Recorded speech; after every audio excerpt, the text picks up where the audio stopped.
Di part sebelumnya, kita membahas kenapa Jose Mourinho bisa menjadi Mesias untuk Real Madrid. Seseorang yang mampu memanipulasi ego superstar, menyatukan ruang ganti, dan menciptakan mentalitas perang.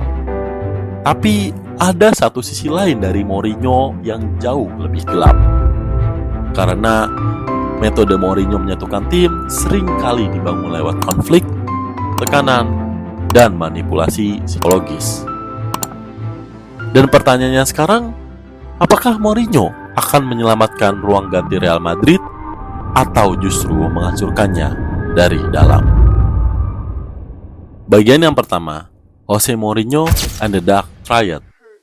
Dalam psikologi kepribadian, ada konsep yang disebut the Dark Triad, atau 3 sifat manipulatif yang seringkali muncul pada figur dengan kekuasaan tertinggi: narsisism, Machiavellianism, dan psikopat.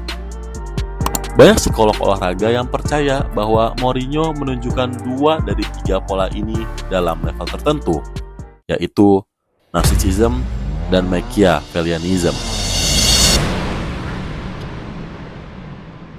Kalau kamu mengetik Jose Mourinho narsisism di internet, kamu akan menemukan ratusan ribu pembahasan dan semuanya akan masuk akal. Karena sejak pertama datang ke Inggris, Mourinho langsung memperkenalkan dirinya sebagai special one. I think I'm a special one. Itu bukan sekedar confidence, itu adalah penciptaan persona. 3 for me and 2 for them. Respect. Dan dalam psikologi, narsisism bukan cuma sekedar ego yang besar, tapi keyakinan ekstrim bahwa dirinya berbeda dari orang lain. You know, he is a specialist in failure. I'm not. Dan Mourinho selalu membangun citra itu, terutama pada saat dirinya melawan dunia, dirinya paling memahami sepak bola, dan dirinya sebagai pusat proyek tim. Lalu, Machiavellianism merupakan bagian yang paling berbahaya. Karena Mourinho sendiri merupakan seseorang yang ahli memanipulasi media, pemain, atau bahkan konflik internal. Dia tahu kapan melindungi pemain, menyerang pemain, atau sekedar menciptakan drama demi kontrol ruang ganti. Dan untuk tim sebesar Real Madrid, ini bisa menjadi bom waktu. Karena ruang ganti Real Madrid dipenuhi dengan ego besar, superstar muda, dan perebutan pengaruh. Kalau manipulasi Mourinho gagal, chaos kecil bisa menjadi perang internal.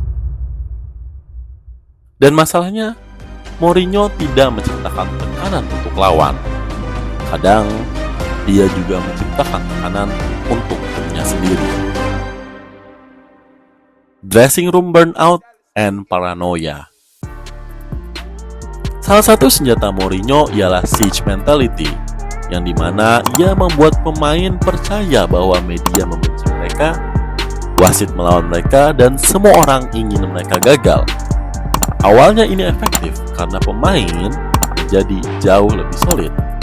Tapi secara psikologi organisasi, hidup yang terus-menerus dalam mode perang bisa menciptakan burnout, paranoia, atau emotional exhausting, di mana pemain mulai lelah secara mental, mudah frustasi, dan kehilangan rasa nyaman di ruang ganti. Dan hal ini pernah terlihat saat ia melatih Chelsea, atau MU, atau bahkan periode terakhir Mourinho di Real Madrid sendiri, ketika pemain berhenti percaya dan ruang ganti mulai retak. Dan itu membawa kita pada pola paling terkenal dari Mourinho. Bagian yang ketiga, the third season syndrome. Ada istilah terkenal dalam sepak bola, yaitu the third season Mourinho syndrome, di mana polanya hampir selalu sama. Tahun pertama pemain termotivasi, tim agresif, dan hasil langsung naik. Lalu di tahun kedua, chemistry mencapai puncak, dan tim menjadi pasukan perang untuk Mourinho. Tapi di tahun ketiga, semuanya mulai runtuh. Kenapa? Karena metode Mourinho sangat bergantung pada motivasi ekstrinsik, di mana pemain bermain demi Mourinho demi perang atau bahkan demi konflik, bukan karena mereka menikmati sistemnya. Lalu ketika hasilnya menurun, konflik pun meningkat dan pemain mulai lelah. Akibatnya siege mentality itu pecah dan hasilnya pemberontakan di ruang ganti, hilangnya kepercayaan dan kehancuran moral tim. Dan hal ini sudah terjadi berkali-kali di Chelsea, di MU, Tottenham, bahkan di Madrid era pertamanya. Jadi sekarang pertanyaannya, apakah Real Madrid siap untuk mengambil resiko itu lagi? Di series pertama, kita membahas bagaimana Mourinho bisa menjadi mesiah untuk Real Madrid. Tapi di sisi lain, dia juga bisa menjadi antitesa bagi ruang ganti mereka sendiri. Karena Mourinho tidak menciptakan keteraturan lewat ketenangan, tapi dia menciptakan keteraturan lewat chaos. Dan kita tidak akan pernah tahu apakah chaos itu akan menjadi api pembakar mental juara atau justru menjadi api yang membakar seluruh ruang ganti Real Madrid dari dalam. Dan menurut kalian, apakah Mourinho akan menjadi solusi atau awal dari kehancuran Real Madrid?